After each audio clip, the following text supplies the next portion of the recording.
Hey up troops, welcome back to the Litanah Army. I'm Lit, and this is a little discussion about Fortnite Save the World and talking about burnout and why people burn out. I feel I've got a good angle on this because I'm someone I've just come back, to the game after about 3.5, just under 4 months away from the game for that exact reason. And I was really honest about it at the time. I did tell you guys, I put a video out just saying, the updates weren't enough for me. It's too much repetitiveness, and you know what? I was just totally burnt out. Now I've come back to the game recently, and I'm having an absolute blast. I've got the new Dino Heroes, or most of them. I've been loving this Hit the Road mission. The new road map for me is pretty exciting, but I understand for you guys that have not had that kind of break away from the game, it's gonna probably feel much of the same. It's still more fetch quests coming in, just rotating voice actors, more reskinned heroes and things like that. So it's tough. There are little things going off in the background. We've got the SMG changes that's going off in the background. We've got a new hero coming out, Rad. We've got a new trap coming out. But is it enough? Is the change enough to keep someone who's been playing the game maybe since start? I was one of the original founders, so I think the very first day Fortnite Save the World came out, I actually bought it. I didn't play it to death when I first got it because I wasn't overly hooked at first. It wasn't a love at first sight thing with me, or the first time that I played the game that I felt for it. It was as I got into it and the story started opening up, that's what kind of hooked me in. One thing I love about games in general, or do you know what? No, not just games. One thing I love about life in general is stories. I love stories. So things like movies, TV series, theatre, gaming, whatever it may be, anything that's got a story to it, I absolutely love it. I've read a ton of books and things like that. I've recently read one not long ago about the Iconigildon one, about the Roman Empire, and it's kind of like a dramatisation of Julius Caesar's life. Anything with a story to it, I'm there. I love it, and I don't even care what genre it is.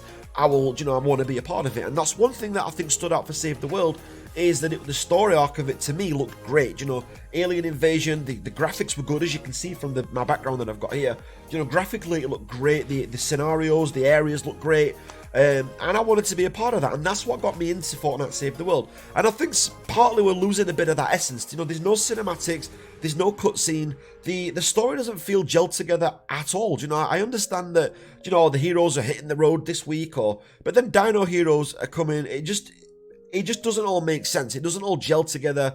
I know the fact they've got to put themes in, and I understand this works for BR, but I would love a more gelled story about the survival. I'm almost like a start again. Now, don't forget, this game's not been pre-released. This game's still in early access, so we could do this. We could have version 1.0 of Fortnite Save the World when it actually goes free, as almost a fresh start. And I don't mean change all the story and all the dialogue. I actually think the story in the main part is really good, but I think events should be more geared around the actual story of the game if you're going to keep older players, if you like, or players that have been around since the start of the game, or players that have even maxed out the level cap. You're going to need something more to kind of keep them there. I talked on the dev about when I was talking about the roadmap earlier, I was speaking about Endgame. I honestly think that's all this game needs. It actually doesn't need as much as what...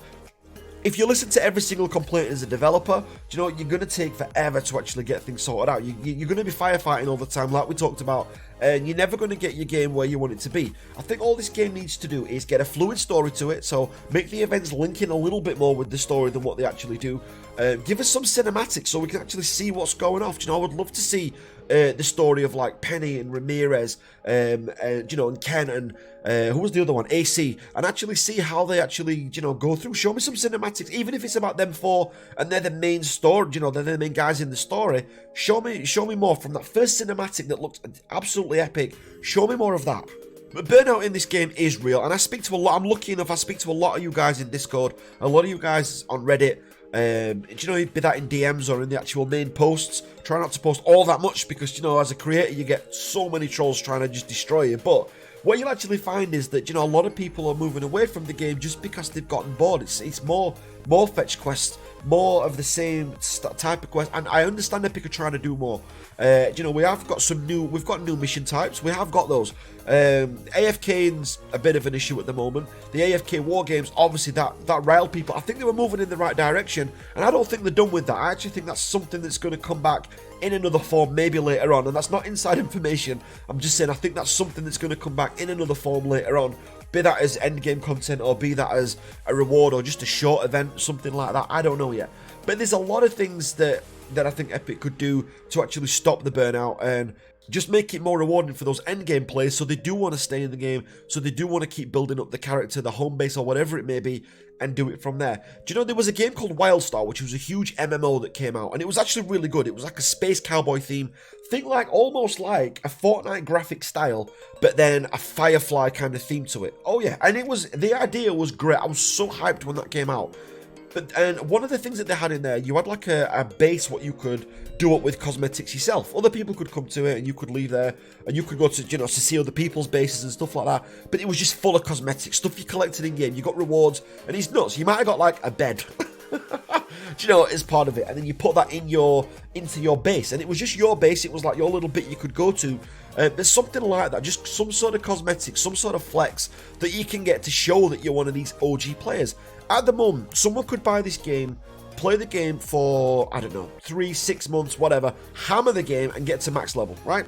And then you've got someone else who's been through all the issues from day one, got right to the end of the game, and there's no difference at the end. It's the same when you get to the end. There's no rewards for loyalty. One thing that's a huge issue at the minute, and one thing I do feel for you guys, is that those of you that don't play BR at all, they've not played Battle Royale hardly at all, but they've been really loyal to Fortnite Save the World. Takes maybe someone like David Dean, for example. Now, he's not going to have all the cosmetics and all the emotes and all the skins and all the things that you've got in Battle Royale. So all these changes don't really affect him, but then he's not getting rewarded. In fact, as an OG player almost, he's almost getting penalised.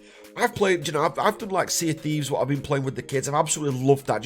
We're terrible at it, we are so terrible at it. But we take down skelly forts, we go and find treasure chests, and it's been so much fun. Borderlands 2, we've been trying out, stuff like that. But some of these games I won't actually put on camera. I've been thinking about doing a little Resident Evil 7 series. I've also thought about doing a Subnautica series, so the original Subnautica, getting through that, and then maybe moving over to the when it's finished a little bit more, because I think it needs more content. The Subnautica Below Zero, maybe going on to do that later on. I kind of love horror games at the minute. I love the zombie theme from Fortnite Save the World, but I do like my horror games, so that may be something that we can look at in the future as well. But guys, we are going to diversify a little bit on the channel. I'm still going to do Fortnite Save the World every single day, but I'm certainly not going to force content, just because I think that's damaging for the channel, and I think that's what I got wrong initially. When I did move away from Save the World, did the hard shift away, it was due to burnout, but I don't think I needed to do that. I want to put out a Fortnite Save the World video every single day, and then maybe something else every now and again, just to kind of mix it up a bit and to kind of guard against burnout. And I suggest you guys kind of do the same. Just sometimes go across, play a different game, even go into the other mode, go into Battle Royale, play a few games of Battle Royale with your friends a bit. I know loads of you guys play both anyway, but I don't want this community to kind of fade out. This community is so good, and the game's got so much potential, and I just really, really want it to do well. I would love to see more meetings like they had with when Alora and all the others went across to go and see Epic Games. Now, I don't think the logistics of getting everyone over there is actually realistic, but why not have like a conference call once a month? It's so easy to do. You can do that worldwide. Loads of companies do it. Epic are bigger than companies that do this, but just have a conference call. Maybe have 5 people, 10 people, or maybe even have a type chat thing. Maybe have a little Discord, what Epic Games put up, where they're actually speaking with content creators, where they're dropping updates and stuff like that, or where they're giving information early, or they're receiving feedback. I just think that would be such a good thing to do, and it's just going to be instrumental to the game's future. I feel sometimes it does feel like Epic Games are there and the community is there, and it kind of merges every now and again. It comes together, and then sometimes it's like we're over here, like we're way apart from each other.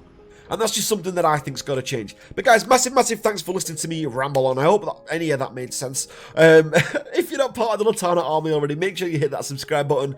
And I'll be back later on with another video, 3 today. So I'll be back with another video later on today. Thanks for watching.